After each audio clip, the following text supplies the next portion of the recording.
Do you know that in the 1800s, black women in America were not seen as patients, but as tools for medical discovery? That their bodies were used for experiments that would later benefit the entire medical world, while they themselves received no protection, no consent, and no recognition. This is not rumor. This is documented history. And the truth behind it is darker than most people realize. To understand how this began, we must return to a time when racism shaped not only society, but science itself. In the early 19th century, medicine as we know it today did not yet exist in its modern form. Surgery was crude, anesthesia was rare, and doctors relied on trial, error, and human bodies to test their theories. At the same time, slavery was still legal in the United States. Enslaved black people were considered property, not citizens, not patients, and not human in the eyes of the law. This legal reality created the foundation for one of the darkest chapters in medical history. Black women occupied an especially vulnerable position. Not only were they enslaved, but many were also forced into childbirth repeatedly, often under violent conditions. White doctors noticed that black women experienced gynecological conditions at high rates due to brutal living conditions, forced labor, and trauma. Instead of offering care, many physicians saw opportunity. They believed that because black women were considered biologically different, they could be experimented on without consequence. There were no consent forms, no explanations, no options to refuse. Enslavers often allowed doctors to operate on black women in exchange for payments or medical favors. These women were brought into makeshift operating rooms, sometimes kitchens, sometimes barns, sometimes crude clinics, and subjected to repeated experimental procedures. Many endured dozens of surgeries without anesthesia. Their screams were ignored. Their pain was dismissed as tolerance. Doctors at the time published their findings using the suffering of these women as proof of progress. Medical journals spread these results across the world. Techniques refined on black female bodies became standard procedures taught in medical schools. Yet the women themselves were rarely named. Their survival, their trauma, and their humanity were erased from the narrative.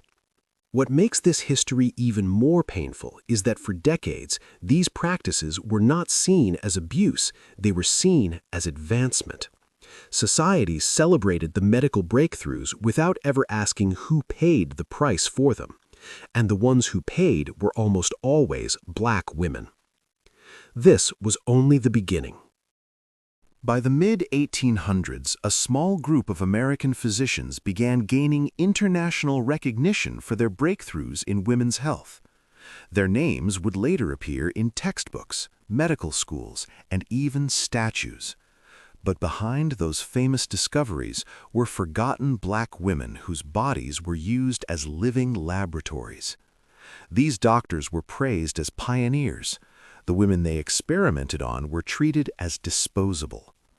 One of the most disturbing truths about this era is how openly these experiments were performed. Medical records from the 1800s describe repeated operations on enslaved black women for gynecological conditions such as childbirth injuries and infections. These were extremely painful procedures, yet many were performed without anesthesia, even after anesthetic methods had already begun appearing in Europe. The justification doctors gave was rooted in racist beliefs, that black women did not feel pain the same way white women did. Some women were forced to undergo dozens of experimental surgeries. Their bodies were cut, stitched, reopened, and tested again and again. If a procedure failed, it was simply attempted again on the same woman or another enslaved patient. There was no concept of patient rights. There was no protection under the law. Refusal was not an option. What made this even worse was how these women were viewed by both doctors and slave owners. To slave owners, the women were investments. If a doctor could fix a woman after traumatic childbirth, she could be forced to have more children.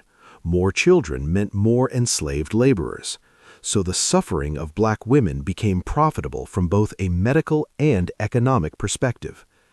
Doctors published papers describing their experiments in technical detail but stripped of humanity.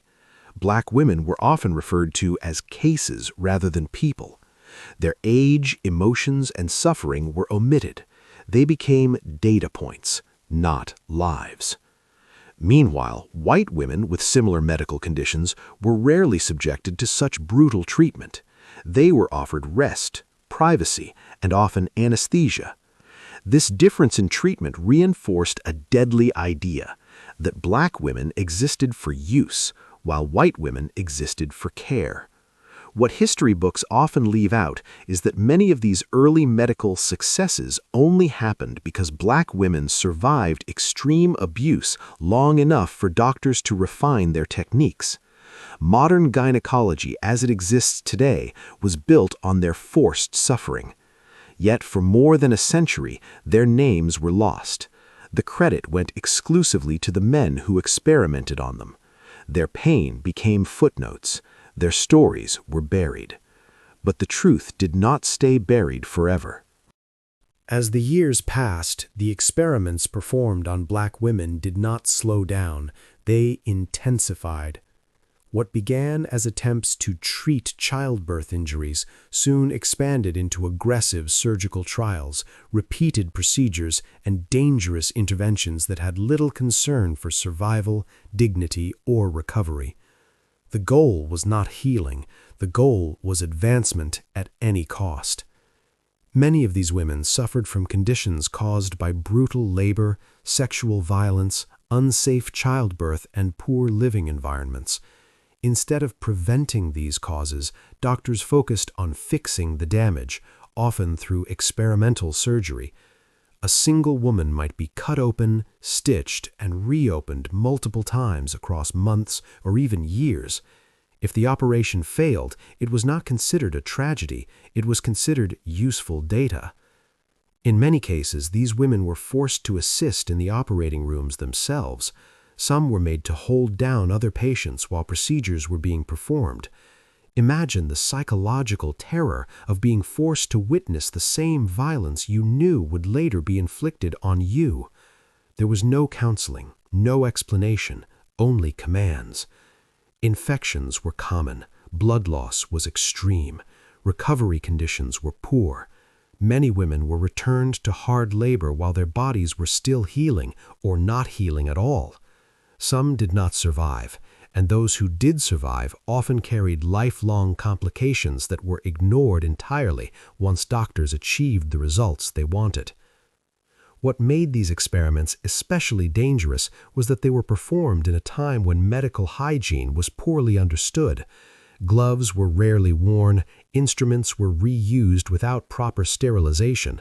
Operating rooms were often wooden tables inside crude buildings. This meant infections spread rapidly, yet even these risks did not stop the procedures. The most disturbing truth is this: many doctors knew these practices would never be tolerated on white women. There would have been outrage, lawsuits, public scandal. But black women were excluded from protection. Their suffering existed outside of public sympathy.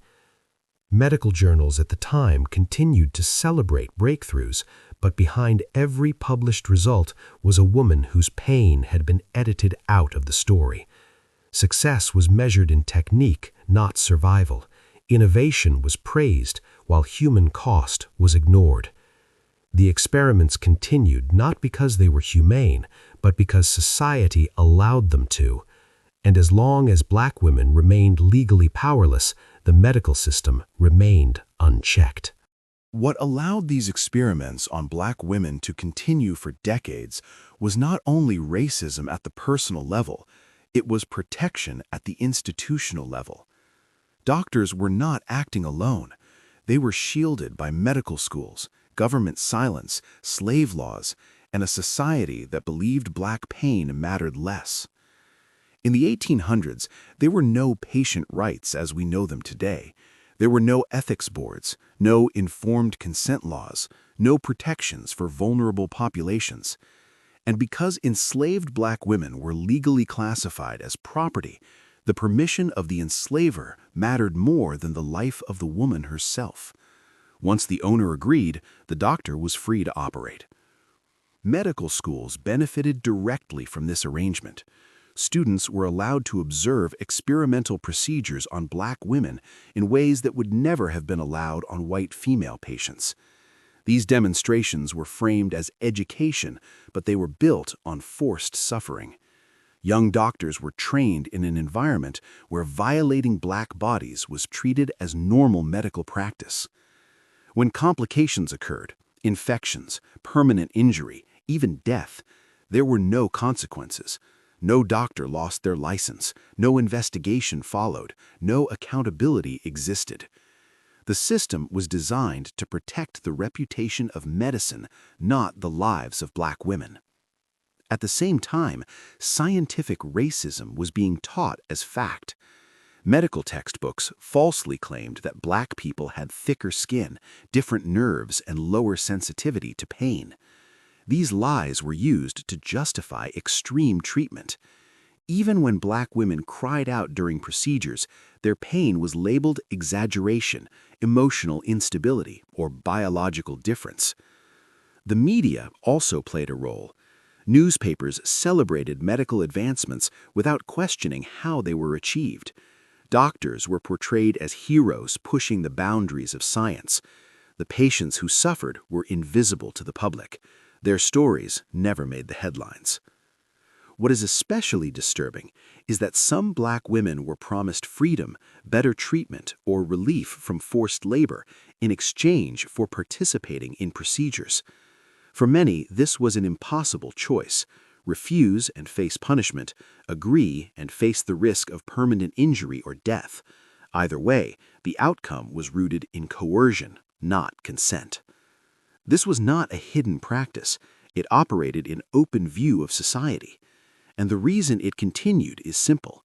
The medical system valued progress more than black lives. But as time moved forward, cracks in this system slowly began to show.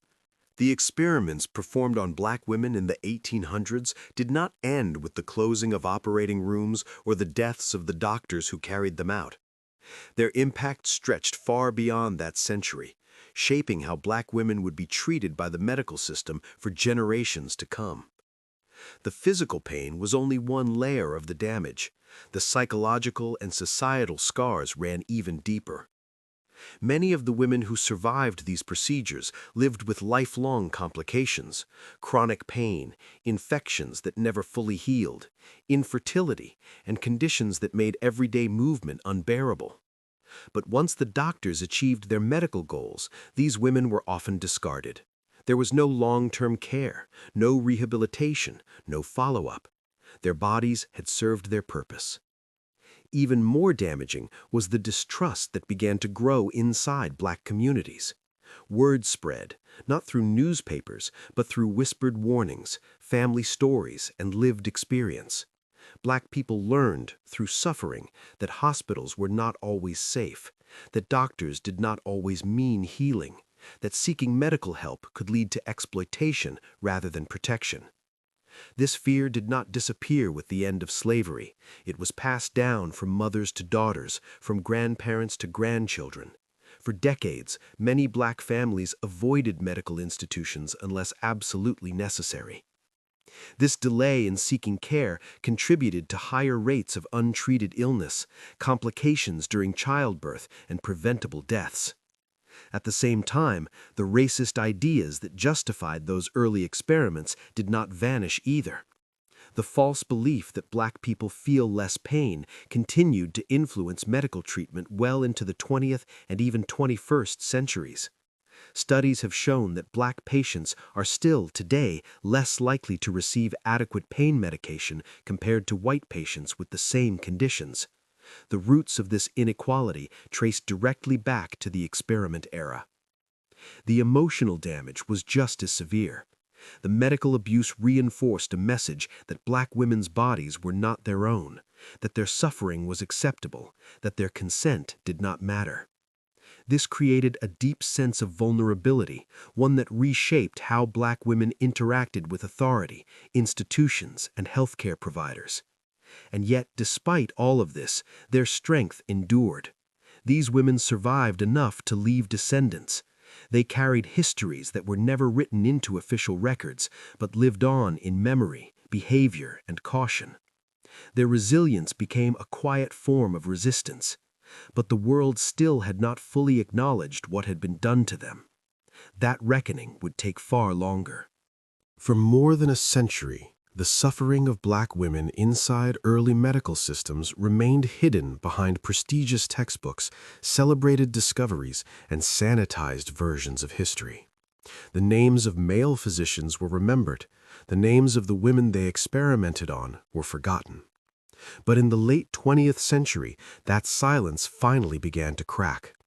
As civil rights movements pushed America to confront slavery, segregation, and systemic racism, historians and medical researchers began re-examining the foundations of modern medicine. Old journals, handwritten surgical notes, and personal correspondence from 19th century doctors were recovered and studied more closely. What they revealed was impossible to ignore. Behind many respected medical breakthroughs were repeated non-consensual experiments on enslaved Black women. For the first time, scholars began telling the full story, not just of medical advancement, but of medical abuse. They documented how these women were selected not because they volunteered, but because they were owned. How they were subjected to procedures that white women were protected from. How pain was dismissed, how dignity was denied, and how survival itself was treated as optional. Public awareness grew slowly at first. Medical schools faced uncomfortable questions about the heroes they had long praised. Statues were reevaluated. Textbooks were rewritten. For many students entering healthcare, this was the first time they were ever taught that part of medicine's foundation was built on racial violence. At the same time, Black scholars, journalists, and activists worked to restore the humanity of the women who had been erased. They told their stories not as cases, but as mothers, daughters, and human beings who endured unimaginable suffering. Their pain was no longer invisible. The medical community also began to change its ethical standards. The concept of informed consent became a central rule. Ethics boards were established. Protections for vulnerable populations were written into law. These reforms were not acts of generosity. They were responses to centuries of abuse finally being exposed. However, acknowledgement did not erase the damage. Trust, once broken across generations, does not rebuild overnight. Many Black families still carry deep caution toward medical institutions. The past remains present in the form of fear, hesitation, and delayed care. Even so, Part 6 is the moment where the truth steps into the light, where silence gives way to accountability, and where the world is finally forced to admit something it avoided for far too long. Medical progress once came at the violent expense of Black women's bodies. Today, modern medicine stands on pillars of technology, ethics, and scientific precision. Hospitals are cleaner, laws protect patients, consent is required, pain is acknowledged. And yet, the shadow of what happened to Black women in the 1800s has never fully disappeared. It survives in memory, in statistics, and in the quiet hesitation many Black women still feel when they walk into a medical space. Even now, studies continue to show that Black women are more likely to have their pain dismissed, more likely to die from childbirth complications, and less likely to receive adequate treatment compared to white women with the same conditions. These are not coincidences. They are the echoes of a system that once built itself on the belief that Black women's bodies were tools rather than lives. The experiments of the 1800s were not just medical acts, they were statements. They declared, through action, that advancement for society could be purchased with the suffering of the powerless. And while medicine has evolved, the responsibility to fully confront this truth remains unfinished. Some progress has been made. Medical schools now teach ethics as a core foundation. Many institutions acknowledge the horrors of early experimentation. The stories of exploited Black women are finally being told in classrooms, documentaries, and research. Their humanity is no longer hidden behind footnotes. But acknowledgement alone is not healing. Healing requires trust, and trust is built slowly, through respect, accountability, and consistent action over time. For Black women, the legacy of this history is not just something studied, it is felt. It shapes how doctors are viewed, how hospitals are approached, how pain is expressed, and how vulnerability is guarded. These women of the past were not weak. They survived a system that did everything to break them. Their strength did not come from protection, it came from endurance. And because they endured, entire generations exist today. Their bodies were treated as experiments, but their lives became testimony. And now, that testimony raises one final question, not just about history, but about now. If you were a woman living in the 1800s, knowing what you know today, would you trust the doctors who claimed to be helping you? Or would you fear that your body might become their next experiment?